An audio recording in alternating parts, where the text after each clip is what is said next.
حضرت جبرائیل علیہ السلام آپ کو بدلی کے ذریعے آسمانوں تک لے گئے تھے اور ادھر یہودی باہر کھڑے اس شخص کا انتظار کر رہے تھے جس کو انہوں نے حضرت عیسیٰ علیہ السلام کو قتل کرنے کے لیے بھیجا تھا کہ نہ جانے کب وہ شخص حضرت عیسیٰ علیہ السلام کو معاذ اللہ قتل کر کے باہر آئے گا۔ اس طرح جب کافی دیر گزر گئی لیکن وہ شخص واپس نہ آیا تو اس وقت تمام یہودی حضرت عیسیٰ علیہ السلام کے گھر کی طرف گئے کہ آخر دیکھیں کہ ماجرا کیا ہے۔ تو انہوں نے وہاں پر ایک شخص کو پایا جس کا چہرہ حضرت عیسیٰ علیہ السلام جیسا تھا، تو انہوں نے اس شخص کو قتل کر دیا، اور قتل کرنے کے بعد انہوں نے دیکھا کہ یہ چہرہ تو حضرت عیسیٰ علیہ السلام جیسا ہے، لیکن یہ تو ہمارا بھیجا ہوا وہی شخص یعنی طوطیا نوس ہے جس کو ہم نے حضرت عیسیٰ علیہ السلام کو قتل کرنے کے لیے بھیجا تھا۔ یہ ماجرا دیکھ کر تمام یہودی پریشان ہو گئے اور وہ دو گروہوں کے اندر تقسیم ہو گئے اور تمام یہودی آپس میں ہی لڑنے اور جھگڑنے لگے۔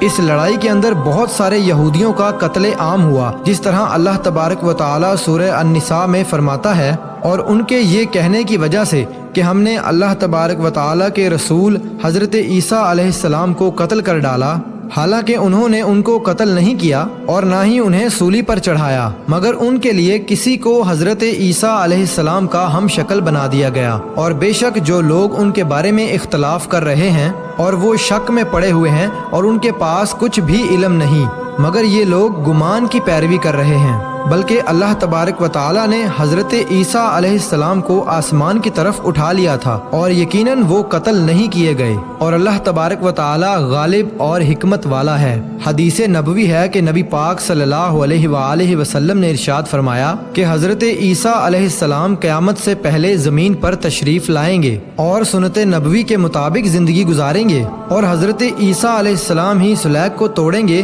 اور دجال کا خاتمہ بھی وہی کریں گے۔ حضرت عیسیٰ علیہ السلام تقریباً 7 سال تک اس دنیا کے اندر زندگی گزاریں گے اور اللہ تبارک و تعالیٰ کے دین کو عام کریں گے۔ آپ کو مدینہ کی سرزمین میں گنبد خضرا میں دفن کیا جائے گا، اور جو لوگ یہ عقیدہ رکھتے ہیں کہ حضرت عیسیٰ علیہ السلام معاذ اللہ قتل ہو گئے یا سولی پر لٹکائے گئے تو وہ لوگ دائرہ اسلام سے خارج ہیں اور وہ لوگ کفر کر رہے ہیں۔ دوستو، اب بات کرتے ہیں دوسرے نبی کی جن کو اللہ تبارک و تعالی نے زندگی عطا فرمائی ہوئی ہے، وہ حضرت خضر علیہ السلام ہیں۔ حضرت خضر علیہ السلام ظاہری طور پر اس وقت اس دنیا میں تشریف لائیں گے جب دجال اس دنیا کے اندر ظاہر ہو چکا ہوگا اور اس دنیا کے اندر اپنا فتنہ اور فساد پھیلا رہا ہوگا، اور دجال لوگوں کو اللہ تبارک و تعالی کے دین سے دور کرے گا۔ اس وقت حضرت خضر علیہ السلام لوگوں کو اللہ کے دین کا حکم دیں گے اور لوگوں کو اللہ تبارک و تعالی کی وحدانیت کی طرف بلائیں گے۔ اور ایک دوسری روایت میں آتا ہے کہ آپ صلی اللہ علیہ وآلہ وسلم صحابہ کرام کو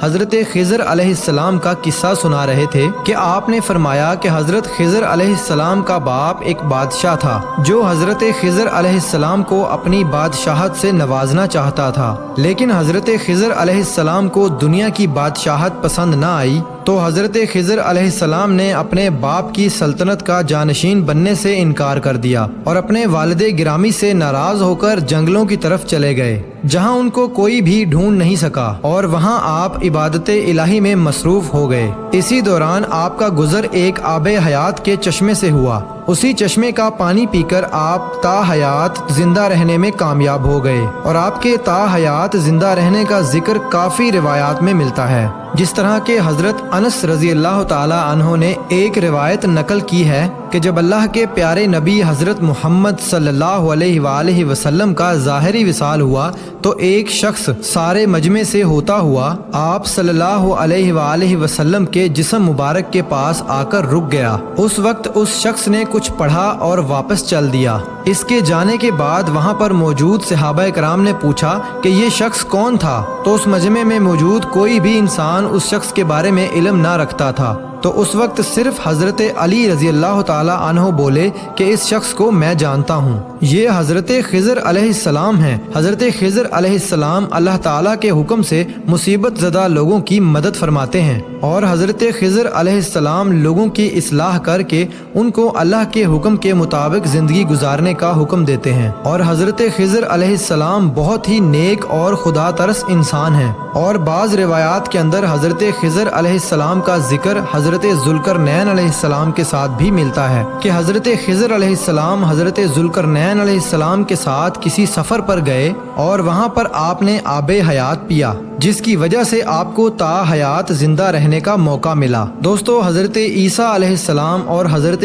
خضر علیہ السلام کے بعد تیسرے زندہ نبی جن کا ذکر ملتا ہے وہ حضرت الیاس علیہ السلام ہیں۔ آپ کا ذکر قرآن پاک میں 2 جگہوں پر موجود ہے، جس طرح کے تفاسیر میں بیان کیا گیا ہے کہ حضرت الیاس علیہ السلام کو ایک نورانی گھوڑے پر بٹھا کر آسمانوں کی طرف لے جایا گیا، جس طرح کہ حضرت انس رضی اللہ تعالی عنہ سے روایت ہے کہ وہ فرماتے ہیں کہ میرا اور حضرت محمد مصطفیٰ صلی اللہ علیہ وآلہ وسلم کا گزر ایک پہاڑی سے ہوا اور وہاں سے گزرتے ہوئے ہمیں ایک آواز سنائی دی کہ اے اللہ تعالی مجھے بھی حضرت محمد مصطفیٰ صلی اللہ علیہ وآلہ وسلم کا امتی بنا دے۔ یہ آواز سنتے ہی اللہ تبارک و تعالی کے نبی حضرت محمد صلی اللہ علیہ وآلہ وسلم نے مجھے حکم دیا کہ اے انس اس آواز کا پتہ لگاؤ کہ یہ کون ہے۔ حضرت انس رضی اللہ تعالی عنہ بیان فرماتے ہیں کہ جب میں اس پہاڑی کے اندر گیا کہ میں نے دیکھا کہ ایک سفید پوش بزرگ اللہ تبارک و تعالی کی عبادت میں مصروف تھا۔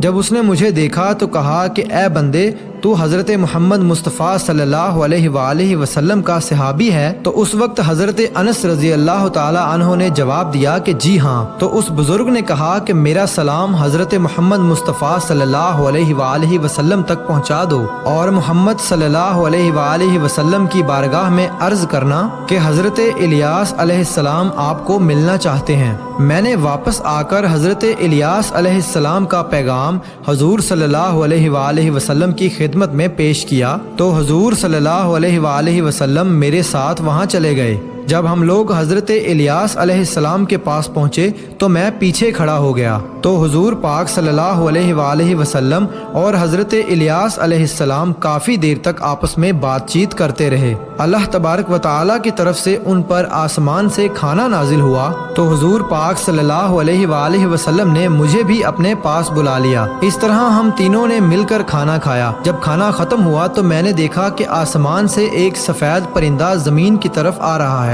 وہ پرندہ حضرت الیاس علیہ السلام کے پاس آیا۔ حضرت الیاس علیہ السلام اس پرندے پر سوار ہو کر آسمان کی طرف چلے گئے۔ بعض علماء کرام نے لکھا ہے کہ حضرت خضر علیہ السلام اور حضرت الیاس علیہ السلام ہر رمضان شریف میں بیت المقدس میں تشریف لاتے ہیں اور وہاں پر روزے رکھتے ہیں اور حج کے موقع پر حج ادا کرتے ہیں۔ یہ دونوں نبی مختلف مقامات پر مصیبت زدہ لوگوں کی مدد فرماتے ہیں۔ دوستو، اب بات کرتے ہیں چوتھے نبی کی جو آج بھی زندہ ہیں، اور وہ حضرت ادریس علیہ السلام ہیں، جن کے زندہ ہونے کی روایات بھی ملتی ہیں۔ جس طرح کہ اللہ تبارک و تعالی سورہ مریم کے اندر ارشاد فرماتا ہے کہ وہ ایک نیک اور پرہیزگار انسان اور نبی تھے کہ اللہ تبارک و تعالی نے حضرت ادریس علیہ السلام کو جنت سے اٹھا لیا تھا۔ پیارے دوستو، شب معراج کی رات چوتھے آسمان پر حضور پاک صلی اللہ علیہ وآلہ وسلم اور حضرت ادریس علیہ السلام کی ملاقات ہوئی تھی۔ حضرت ادریس علیہ السلام کا چھٹے آسمان پر ہونے کا بھی ذکر ملتا ہے۔ حضرت ادریس علیہ السلام زمین کی سیر و سیاحت کے ساتھ ساتھ اللہ تبارک و تعالی کے ذکر میں بھی مشغول رہا کرتے تھے۔ حضرت ابن عباس رضی اللہ تعالی عنہ فرماتے ہیں کہ حضرت ادریس علیہ السلام ایک درزی کا کام کیا کرتے تھے۔ آپ علیہ السلام کپڑوں کی سلائی کا کام کرتے جاتے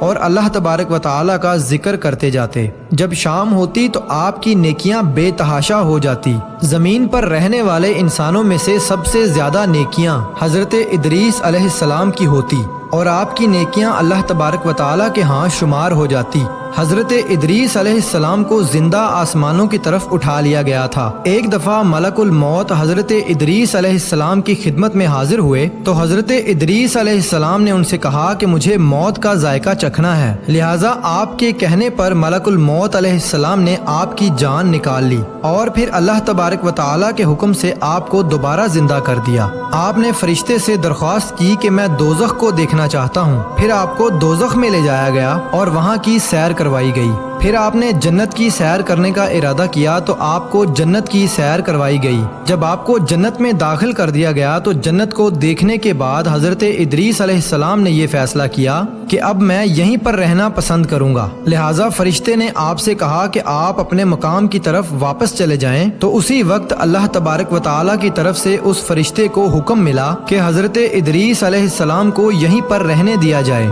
اس طرح جب حضرت ادریس علیہ السلام نے موت کا ذائقہ چکھا تو اللہ تبارک و تعالیٰ کا وہ حکم بھی پورا ہو گیا کہ کل نفس ذائقۃ الموت، کہ ہر جاندار نے موت کا ذائقہ چکھنا ہے۔ چنانچہ حضرت ادریس علیہ السلام کی روح جب قبض کر لی گئی تو اللہ تبارک و تعالیٰ کے اس حکم کی تکمیل ہو گئی اور پھر دوبارہ زندہ ہو کر آپ جنت میں داخل ہو گئے، اور حضرت ادریس علیہ السلام نے جنت ہی میں ٹھہرنے کا ارادہ کیا تو اللہ تبارک و تعالیٰ نے آپ کی اس خواہش کو پورا کر دیا۔